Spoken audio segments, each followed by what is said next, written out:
Selamat datang di Poke Jelas, podcast kelompok 17. Kali ini tema yang kami ambil adalah aplikasi yang lagi hits banget di masa-masa pandemi ini. Kalian pasti sudah tahu semua, yaitu aplikasi TikTok. Hari gini siapa sih yang gak kenal TikTok?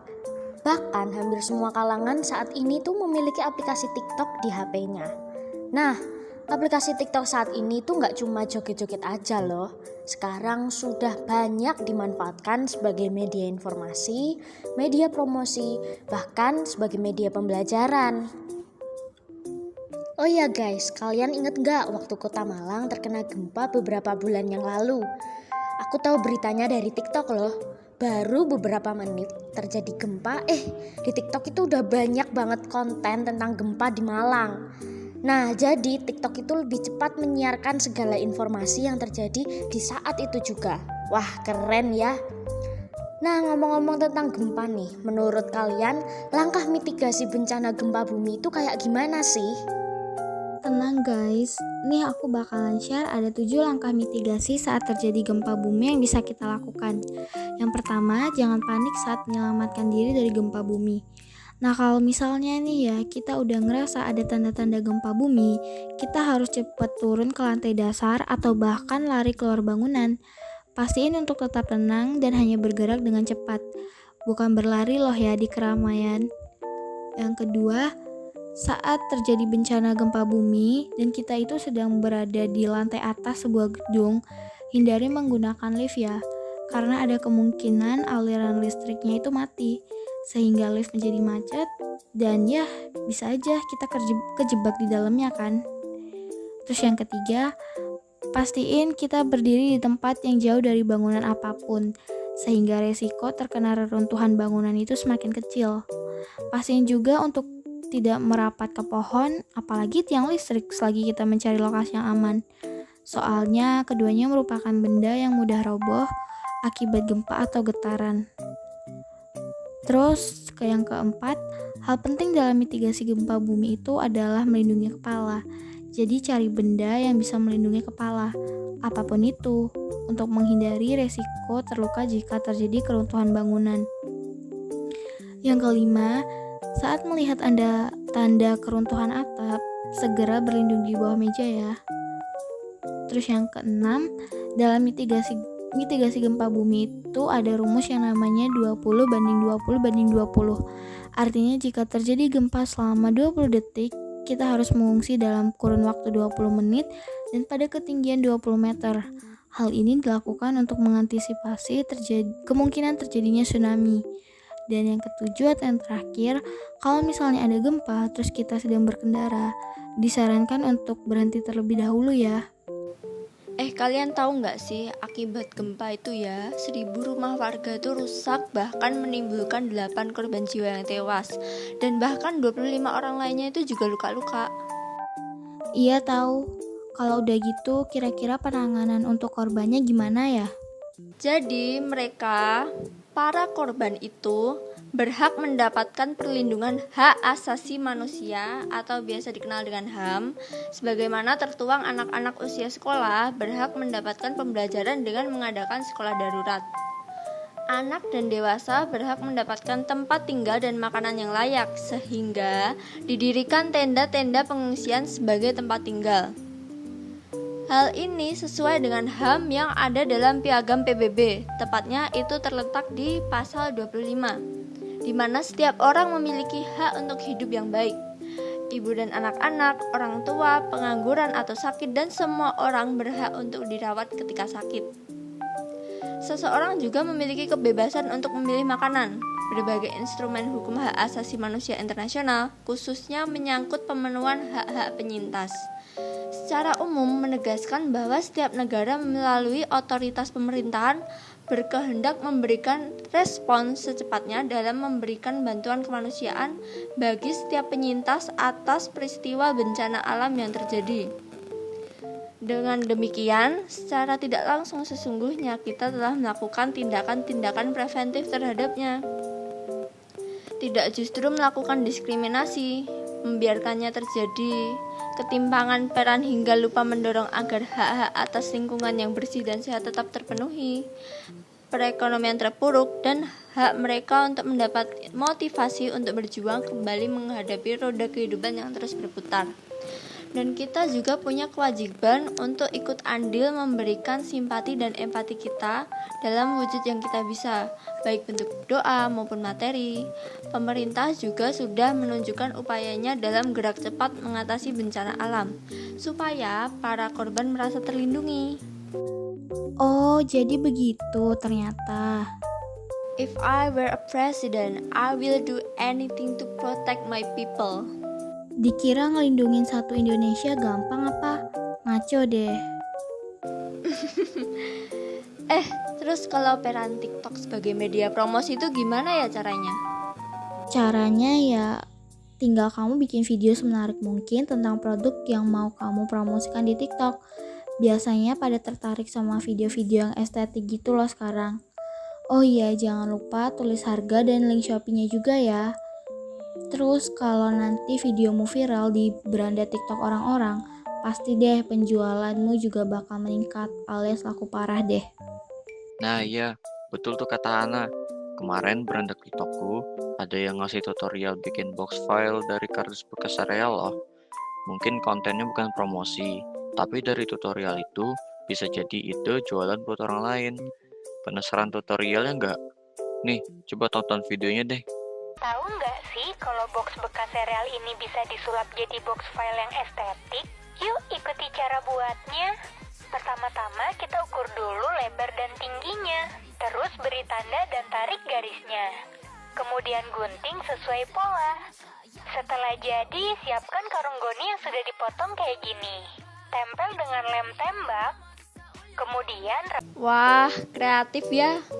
Oke, besok lagi box cereal aku nggak aku buang, tapi dijadiin box file aja deh. Lebih bermanfaat daripada jadi sampah. Sekarang kalau peran TikTok sebagai media pembelajaran itu yang kayak gimana sih? Oh, kalau media TikTok itu bisa jadi sarana pengenalan budaya Indonesia nih. Contohnya pengenalan seni bela diri khas Indonesia yaitu pencaksilat. Yuk kita lihat dulu videonya.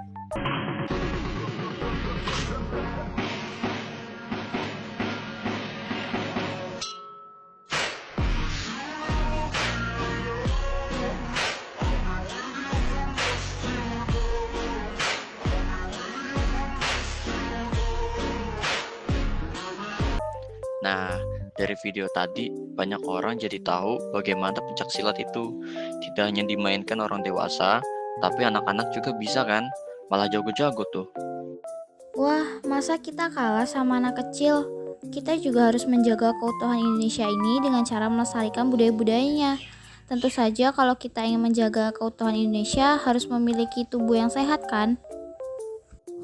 Nah, betul banget itu Han. Kita harus menjaga sistem imunitas tubuh. Sistem imunitas itu merupakan sistem pertahanan atau kekebalan tubuh yang memiliki peran dalam mengenali dan menghancurkan benda-benda asing atau sel abnormal yang merugikan tubuh kita. Lalu kira-kira gimana caranya menjaga sistem imunitas tubuh? Yang paling utama adalah mengkonsumsi makanan bergizi seimbang dan multivitamin, supaya sistem imunitas tubuh kita berada dalam kondisi baik. Wah, makanan gizi seimbang berarti menghindari makanan cepat saji ya. Padahal kemarin aku dapat info di Instagram ada promosi KFC diskon 50% loh. Tapi tumben nih, infonya pakai bahasa Jawa. Nih lihat aja sendiri. Iya nih, kemarin aku juga lihat iklan ini di Instagram. Di zaman sekarang itu kebanyakan orang-orang ngiklanin produk lewat media elektronik seperti internet, TV, atau juga bisa radio. Enaknya iklan lewat media elektronik itu produk lebih cepat dikenal dan diingat oleh orang karena jangkauan internet yang luas. Orang-orang bisa melihat kualitas, kuantitas, warna produk yang kita iklankan dan juga pastinya memiliki persuasif yang dapat menarik masyarakat. Nah, bener tuh. Oh iya, ngomong-ngomong soal KFC, tadi kayaknya aku tertarik deh buat beli. Lumayan kan promo 50% dapat 2 ayam plus nasi plus Pepsi. Nah, kira-kira kita bisa dapetinnya di KFC mana aja ya? kita bisa dapetin di KFC yang ada di deket rumah kita. Nah tapi buat mastiin mending langsung aja call ke nomor 0857 4552 7695. Oh, gitu ya. Oke deh, nanti aku coba. Asik, bisa sering beli KFC kalau promo gini. Eits, jangan keseringan makannya ya guys. Soalnya sistem imunitas tubuh itu sebagai benteng tubuh kita dalam menghadapi berbagai macam patogen atau mikroorganisme parasit yang dapat menimbulkan penyakit pada tubuh kita. Nah, kalau sistem imun kita lemah, jadi gampang sakit deh. Bentar. Balik lagi ke promosi KFC. Kalian tahu nggak sih kalau nasi itu termasuk contoh koloid? Oh iya, sebelum ke sana, aku kasih tahu dulu arti sistem koloid. Sistem koloid adalah suatu bentuk campuran yang keadaannya terletak antara larutan dan suspensi atau campuran kasar. Hah? Kok bisa nasi termasuk contoh koloid? Nasi termasuk koloid karena komponen nasi yaitu air dan beras. Nah, sebelum dicampur, beras merupakan fase padat dan air merupakan fase cair. Lalu setelah dicampur, melalui proses memasak, diperoleh nasi yang merupakan koloid dan fasenya padat. Oh, terus nasi itu termasuk koloid jenis apa? Nasi itu termasuk koloid jenis emulsi padat, tak. Terdispersinya adalah cair atau air dan medium pendispersinya yaitu padat atau beras, sehingga wujud koloidnya emulsi padat. Mumpung inget nih, aku omongin sekalian ya. Kalian tahu nggak salah satu akun TikTok dari luar negeri banyak membahas aborsi. Padahal aborsi itu kan dosa ya. Bagi penganut agama Kristen itu tuh dosa berat tahu. Wah, parah ini. Iya Bel, padahal gereja Katolik itu pro-life karena Tuhan mengajarkan kepada kita untuk menghargai kehidupan yang diperoleh manusia sejak masa konsepsi atau pembuahan antara sel sperma dan sel telur. Masalahnya, orang-orang yang pro-choice tidak menganggap bahwa yang ada di dalam kandungan itu adalah manusia. Atau setidaknya mereka menghindari kenyataan tersebut dengan berbagai alasan. Logika sendiri sesungguhnya mengatakan bahwa apa yang akan bertumbuh menjadi manusia layak disebut sebagai manusia. Nah benar tuh Ber. Jadi pada dasarnya menghilangkan anak yang ada dalam kandungan dengan alasan apapun tidak menyelesaikan masalah. Justru akan menambah masalah baru yang lebih rumit karena berurusan dengan kehidupan. Hidup adalah anugerah Allah dan hidup harus dijaga, dirawat, dan dikembangkan terus. Kamu jangan ikut-ikut yang jelek ya Bel kalau nontonin TikTok. Saring lagi informasi yang baik dan buruk, oke? Siap kakak. Tadi siang di sini hujan loh. Di Solo gimana? Di Solo sih cuma mendung doang, tapi nggak hujan. Iya Han, mendung belum tentu hujan dan deket itu belum tentu jadian. Apa sih? Terus di sana habis hujan ada pelangi nggak Win? Kan masih siang tuh, pasti ada kemungkinan buat muncul pelangi.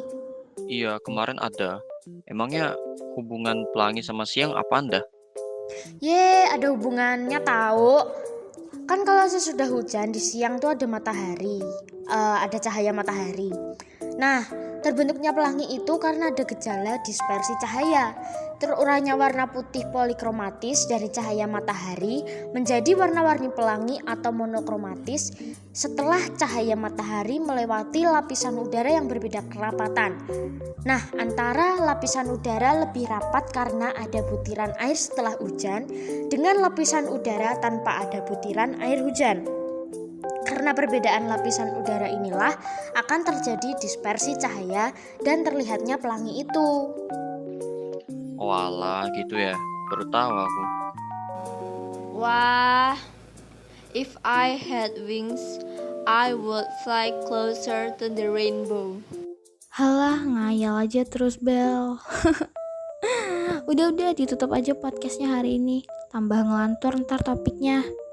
Oke Han, tenang. Oke guys, sampai di sini dulu ya Poke Jules kali ini. See you di episode selanjutnya. God bless all.